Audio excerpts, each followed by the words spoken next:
where mysteries and the missing meet, where conspiracies lurk around every corner. Welcome to the Deep, Dark Truth. Welcome back to the Deep, Dark Truth. I'm Mo. I'm Chip. And I'm Mikey. And today we have taken on a Valentine's Day theme with a twist. And the twist is ghosts and murder, which for us is not a twist at all. We're going to be talking about the Valentine's Day Ritual Murder, sharing some ghost stories about dearly departed lovers, and featuring one particularly strange news story of a woman who claims that she was dating a ghost and has many ghost sexcapades. That's the good shit. Yeah. Before we get started, The Great Unsolved recently did a series of episodes on Alyssa Turney, who I'm going to bring up a little later in the show. So be sure to check them out, and here is a promo from our friends at The Great Unsolved. Go check out The Great Unsolved podcast, available today on Apple Podcasts, Spotify, Anchor.fm, and more. That's The Great Unsolved, a podcast that covers unsolved murder and missing person cases because they believe reintroducing cases to the public is the way to get new leads. And currently, for the month of October, they're doing a 31 Days of Crime, where they release a new mini-episode for a different unsolved case every day. Check out the hashtag 31 Days of Crime. Otherwise, their regular schedule is Tuesdays and Thursdays at 12 p.m. Central Time to catch the live show. Archives available at your convenience, and you can also follow on Twitter for updates at Great Unsolved. They post daily, including crimes of history, updates on cases, and much more. Make sure you subscribe to be notified of future releases. That's the Great Unsolved podcast on Apple Podcasts, Spotify, Pocket Casts, Anchor, and many more podcast platforms. And make sure you follow on Twitter at Great Unsolved. The Great Unsolved podcast. Go listen, download, and subscribe today.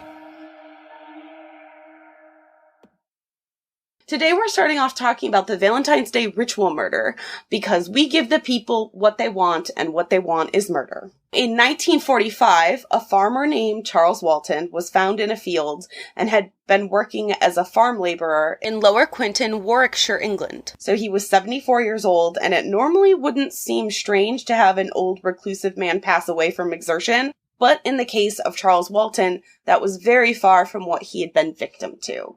His throat had been slit 3 times with his own hook, to the point of his head nearly being severed. He had intense bruising, broken ribs, and if that wasn't enough, a pitchfork had skewered his body with enough force that it was keeping him pinned to the ground beneath his body. Yikes. This seemed to be done in a very methodical way. Yeah. That would allow the blood to basically drain out from his body to the ground below him. Wow. The local authorities called on Chief Inspector Robert Fabian, who had earned some acclaim in his detective work.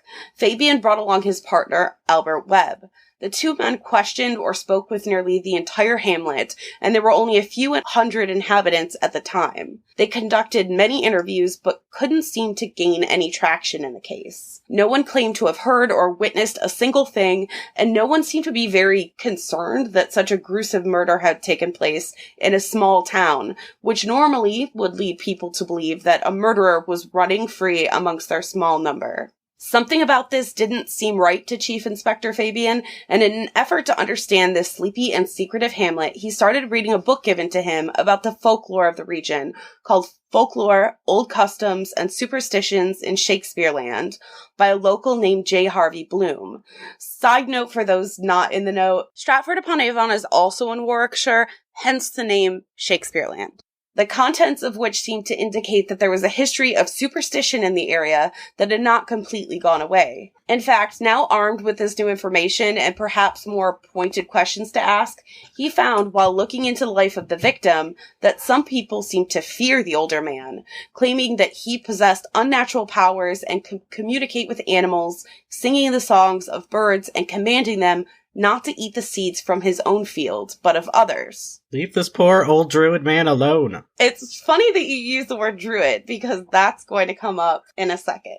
So most seem to find Walton a perfectly normal, a bit solitary man, but other rumors swirled, everything from him being a witch to being cursed, to communicating with the dead and having been touched by the paranormal in some way as a boy that permanently changed him, as detailed in the Book of Folklore that Fabian ended up reading. It said, a plow lad named Charles Walton, who met a black dog on his way home 9 times in successive evenings. On the 9th encounter, a headless lady rustled past him in a silk dress, and the next day he heard of his sister's death.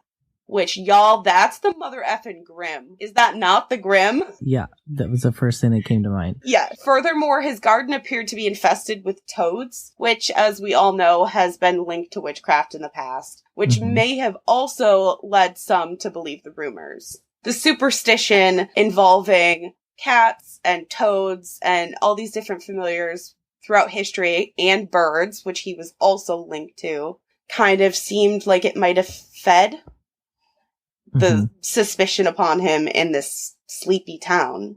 One man who worked for Walton even claimed to have seen him cast something that resulted in a blast, and many believed that blast to have left a blight on the land.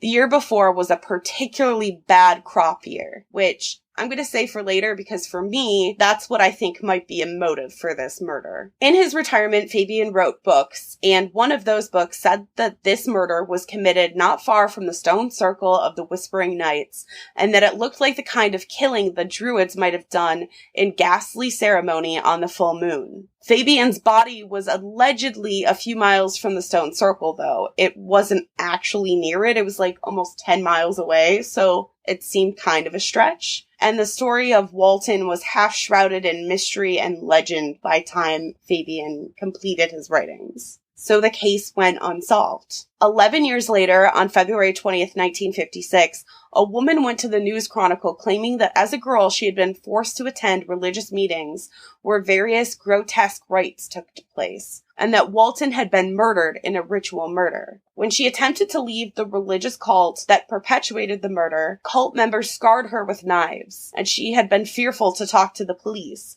but claimed that for their protection, she would give them the name of the murderer if they protected her from various black magic cults throughout Britain. Of course, we all need to take this with a grain of salt. Not only because this account is 11 years later, but also because the account easily could have had the ulterior motive of pushing a religious agenda. And also, she said that the murder happened at a black mass at midnight, and Walton's time of death was reported to have been around midday. So, shady. Was there an eclipse that day? I think that definitely would have been mentioned. Probably. I think it definitely would have made it into an article or two. Upon further investigation, a similar murder had been committed in 1875 at Longcompton, which is also in Warwickshire. But the News Chronicle, when comparing the two, said that the 1875 murder had taken place on Valentine's Day, when in actuality, it had taken place in September of that year. The unsolved murder of Charles Walton is currently the oldest unsolved case in the Warwickshire Constabulary. Yeah, so I think that somebody was scared of these stupid rumors. I don't think he had anything to do with witchcraft at all. And I don't think a cult killed him. I think people thought that he was the one that was practicing magic, and the fear surrounding him with the blight and the crops. Who knows how many people were starving because of those crops or had lost a lot of money. Right. Yep. Over those crops, and I think somebody killed him for that. I just don't understand, if that's the motive, why the murder would have been so graphic and overkill. Like, it's such overkill, which makes you think that somebody's really angry. But if someone confronted him, saying, I know that you put a curse on this town, then I guess that would make them angry. I guess that might be enough. I mean, it's sort of a taste of your own medicine. If you think he's, like, a witch or whatever, and so you kill him in a witchy way, like, this is what you get for sacrificing bunnies. I'll sacrifice you. Or they were, like, really worried he was gonna, like, rise from the dead.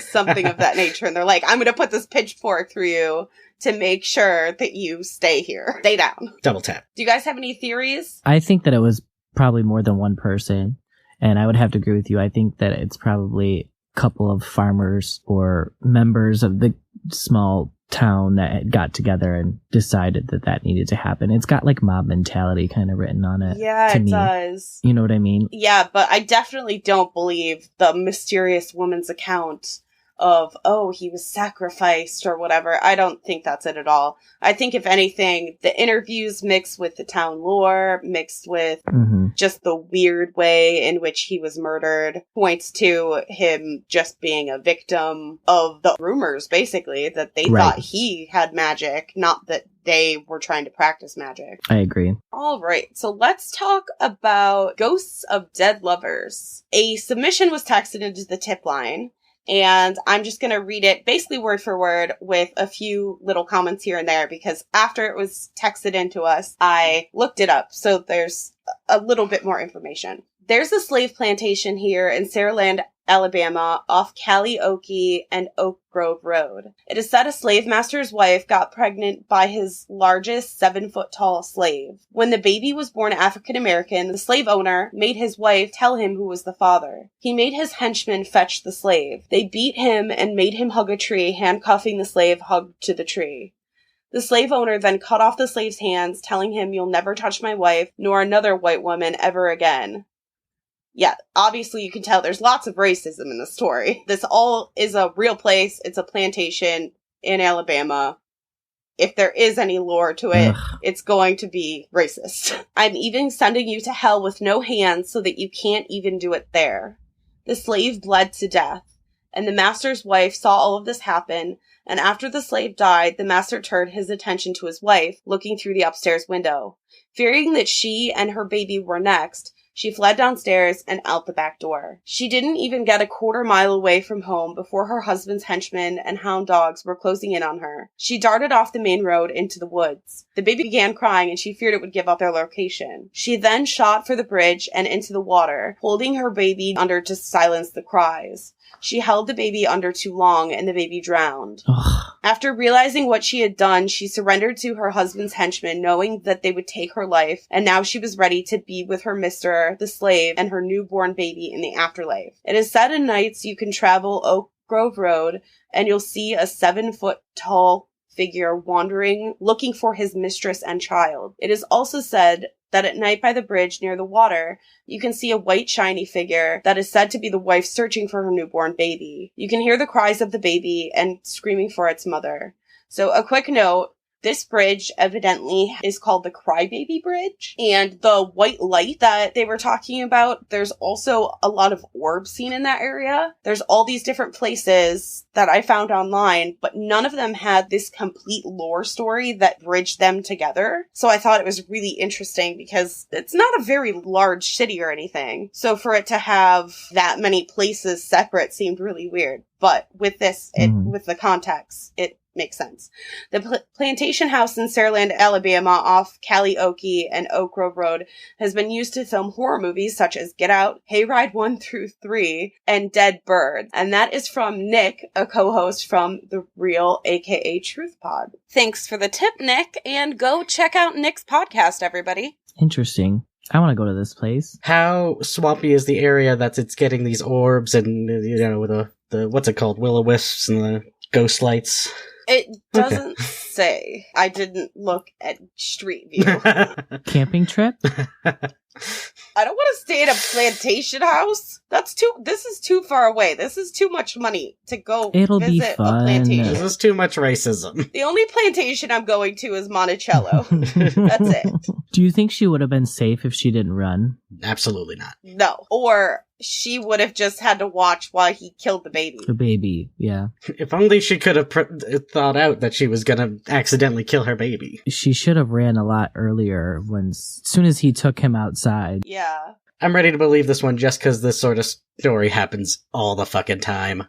I mean, I don't believe in the ghost bit, but, constant murder of slaves because they slept with someone they shouldn't have. Yeah, definitely think, even if this didn't happen there, it definitely happened somewhere. The story came from somewhere. Oh yeah, I feel like that's a common story. So, I just thought this was interesting. So, Harry Houdini and his wife Bess agreed upon a passphrase that would let the other know that they reached the other side if they came back as ghosts. We need to establish our phrase, because we absolutely need one. I mean, we have them for everything else, so I don't know why we wouldn't have them for this. Exactly.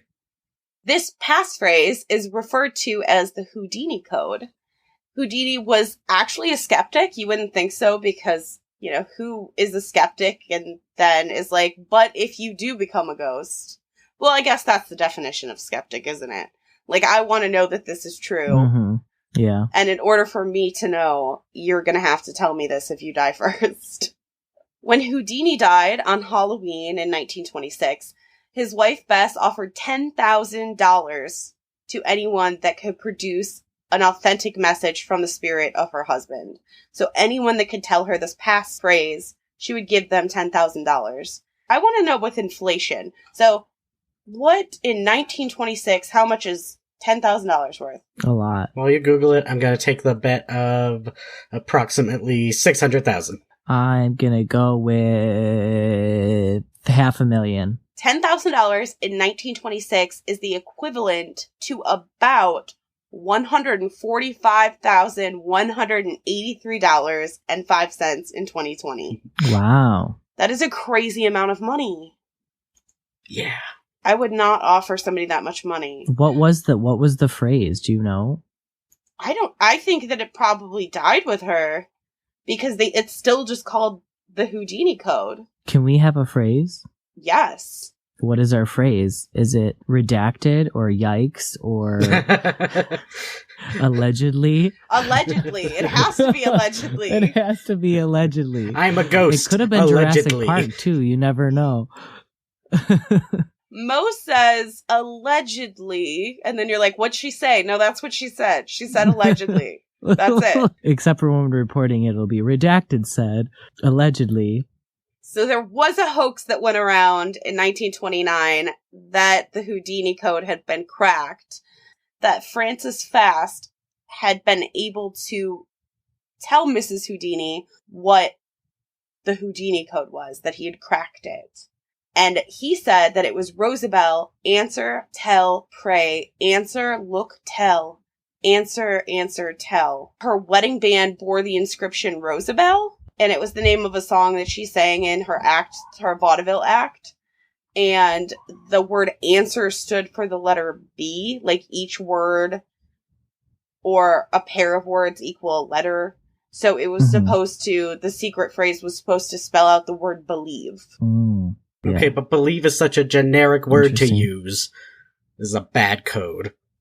Well, if you're talking about belief in spiritual, like exactly, anyone can guess that. Yeah, so that was in 1929, and in 1936, Bess had conducted her last séance, and she admitted that she never received the message from Houdini. So basically, she was saying that's not it. Why indulge someone like as if they did it? I don't understand. While researching for this case, I had planned to have tons of ghosts of lovers and lover ghosts and whatever. And then I got very distracted by this story, which I am titling Ghost Sex. Alien sex and reproduction was not enough. Ghost sex is one of me and Chip's safe words. So this story is from 2018, and I couldn't resist talking about it because this is the level of bizarre that we absolutely thrive on. 30-year-old Amethyst Realm. Psst, I don't think that's her real name. I was just gonna say, Amethyst Realm. Okay. She told the Sun that since she was 18, she is hooked up with 20 different ghosts. Yeah, get it. Yes. So she's an actual slut for ghosts. Yes. Who she claims are much better lovers than real men. Her most recent Casper the Friendly Beau has managed to capture her heart to the point that she has announced that they're getting engaged. Casper the Friendly Beau? Yeah, I don't know. Stop. It's been a weird day. I was just like, that's what I'm calling him for now. So he managed to capture her heart to the point that she has announced their engagement. This is her quote about their meeting from the Sun. I'd not had a phantom fling for a while, and as I was away on business, starting a new relationship was the last thing on my mind. I know, let's just compose ourselves. Then one day, while I was walking through the bush, enjoying nature, I suddenly felt this incredible energy. A new lover had arrived. She also told the Sun that her and her ghost fiancé joined the Mile High Club on her way back home. 9 months later, Ghostman proposed. Thank God. I thought there was gonna be a ghost baby. Wait, I'm not there yet. Oh no. Oh no. Why do you gotta get ahead of me? Did you look at Twitter? I told you not to. No, I've looked at nothing. You said 9 months Twitter? and that's where my brain jumped. Oh. How come nobody will tell me what Twitter is? Just kidding. I'm just kidding. Go on. For those not in the know, Mikey is 150. He's our resident boomer. And he's still a stud. That's literally the only thing you're gonna be concerned about when you're old. But I'm hot, right? Literally your skin is hanging off your body. It's from First Wives Club. I know it's from First Wives Club, but that's not really the point. It's too on the nose. Okay, back to the poltergeist. So 9 months later, Ghostman proposed in the Wookiee Hole Caves in Somerset. That's when it happened, Realm said. There was no going down on one knee. He doesn't have knees. Sorry. She literally said he doesn't have knees. That wasn't my commentary. That's a direct quote. There was no going down on one knee. He doesn't have knees. But for the first time, I heard him speak. Which literally means she didn't hear him speak for that entire 9 months. I mean, he's got a really good dick game. Right? So 9 months of the relationship before he ever talked to her, but they've been having sex the whole time. He's basically living every dude's dream. Good for Ghostman. Also, he doesn't have a name because he doesn't typically talk, I guess, to tell her his name. I feel like I would still, assign him a name.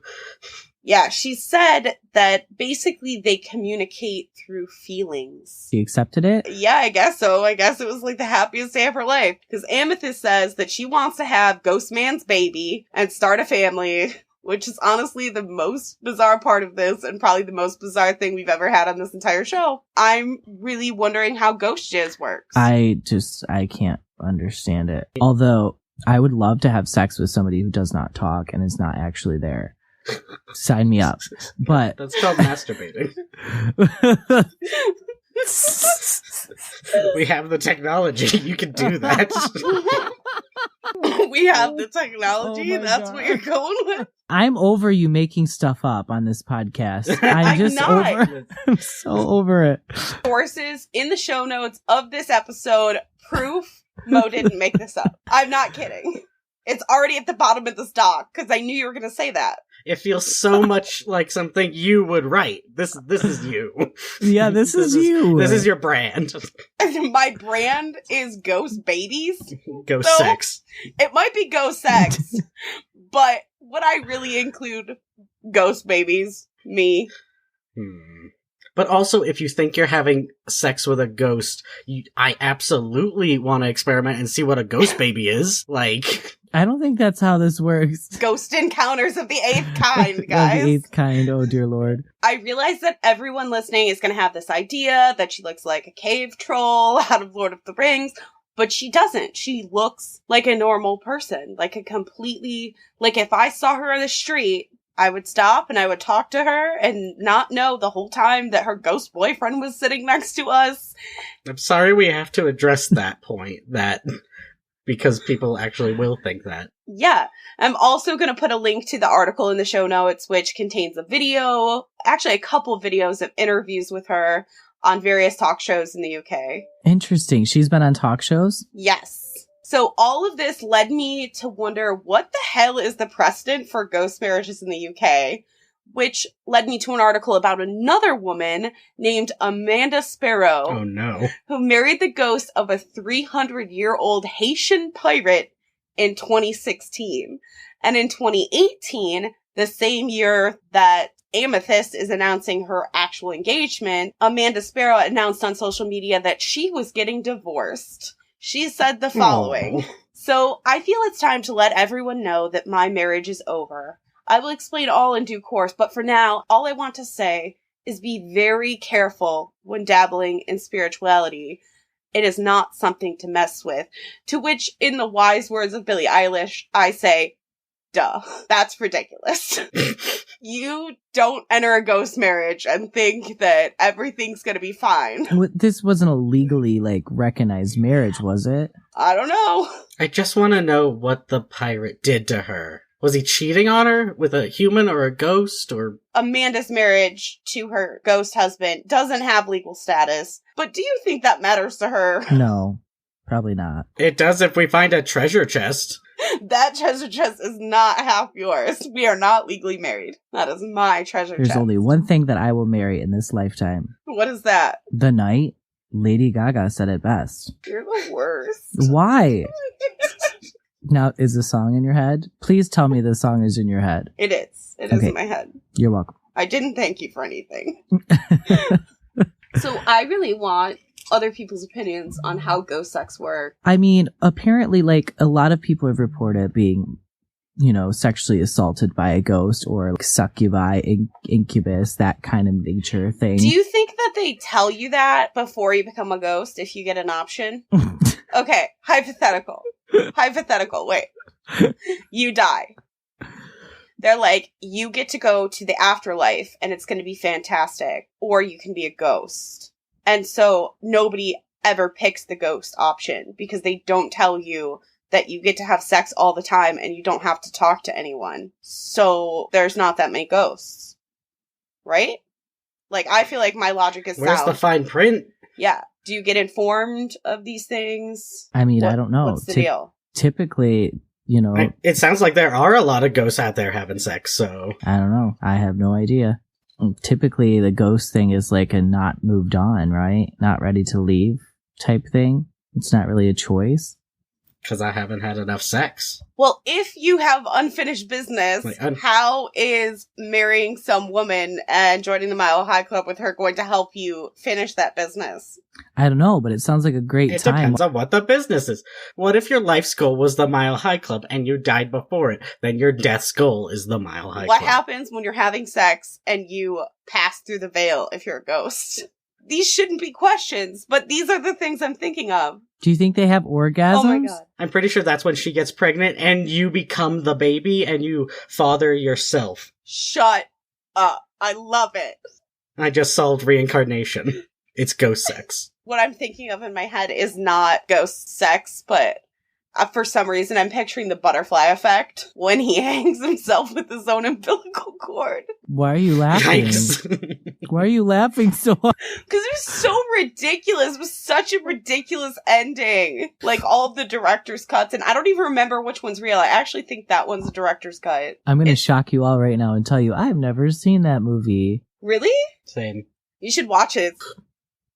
I'm still on this ghost thing and I just can't let it go, even though we talked about a literal real murder that happened and he was killed horribly, but ghost sex.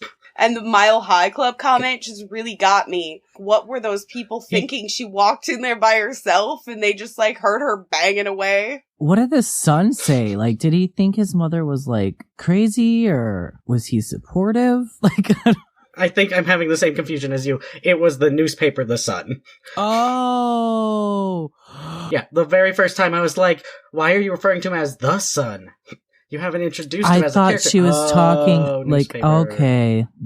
Yeah, I guess I should have, said the newspaper, The Sun. Except for, I think it might have just been online. You know, the Sun's very National Enquirer-like. Yeah. Well, thanks, Chip, for not making me feel like the only idiot. Just the one who vocalized it. I was also an idiot. But what ceremony did she do for the divorce? Like, sure, you're gonna do a whole thing for your ghost marriage, but the divorce? She probably banished it. Now I'm picturing Practical Magic when they sweep him away. Yes, that was my exact thought. Bye! Bye, Ghost Daddy.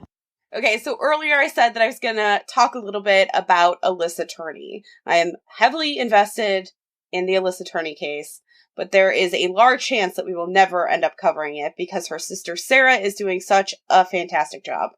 In 2001, for those who don't know, Alyssa was picked up from high school by her stepfather, Sarah's father, who claims that he and Alyssa got into an argument and that she left a note saying that she had ran away to California. In 2006, a false confession to her murder caused the police to look deeper into her disappearance, where the stepfather, Michael Turney, became a suspect. During the short time that Sarah's been hosting Voices for Justice, she has confronted her father during an episode and has been doing everything she can to bring more media attention to her sister's case.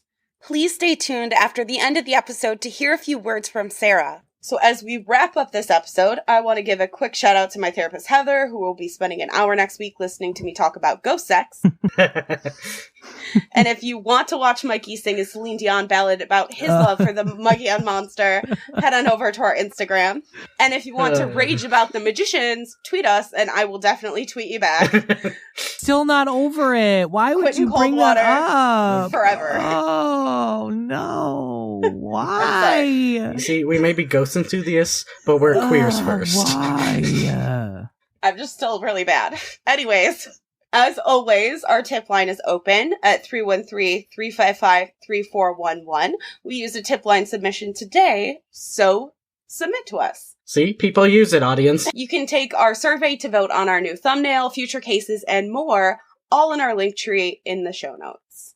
Listeners, we have a lot of trouble setting up our whole mic system every week, and it's always exhausting. But then, we finally get it set up, and suddenly I find myself talking about ghost pregnancy on the Mile High Club, and it's suddenly all worth it. I was just gonna say, are you just gonna sit here and, like, go on and on about what a day it's been? Just like, well, it started on Saturday. I was walking down the street. Literal deep dark truth podcast, because I have no power and I'm in the basement in the pitch darkness. 34 degrees and Mikey doesn't have power. Oh no. If Mikey's not here next week, you know why. He did. We will set up our ghost password soon. We already did. It's allegedly. We can't use the one that we're on the podcast. Oh, damn it. Allegedly's a decoy. If anyone comes to us with allegedly, we know they're a faker. That's all for today. I'm sure you're glad to see us go. I'm Mo. I'm Chip. And I'm Mikey. Ghost out. My missing persons case is 17-year-old Alyssa Marie Turney.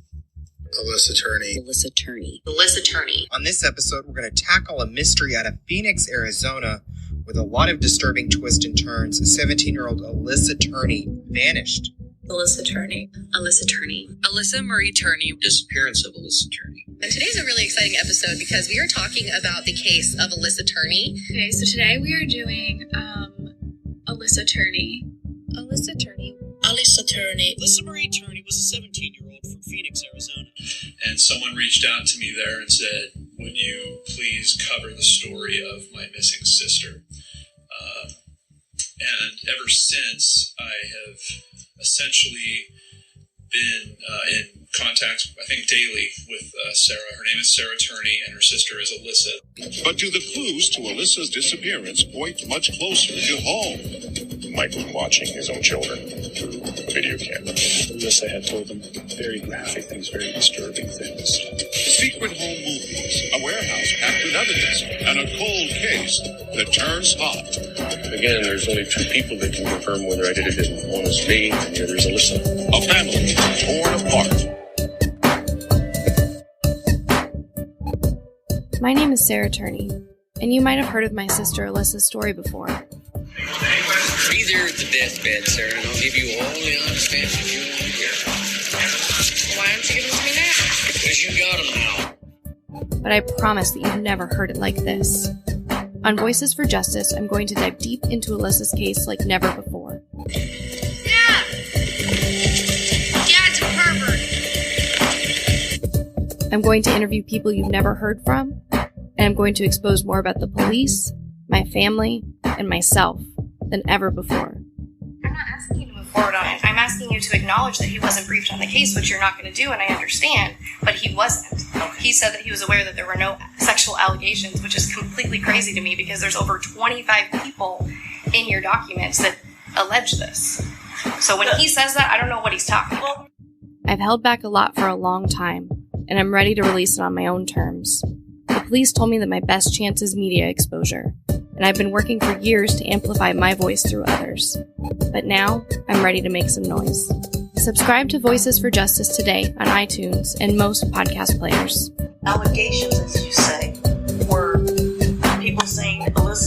something had happened. He tried something, but there weren't any specific acts. Alyssa had told him very graphic things, very disturbing things. So that may have been what Sergeant Corson was referring to. There were no specific acts that anybody was aware of. Okay, whatever you'd like to say, I'm not going to go round and round. It's all email is public record, and I'm happy with that.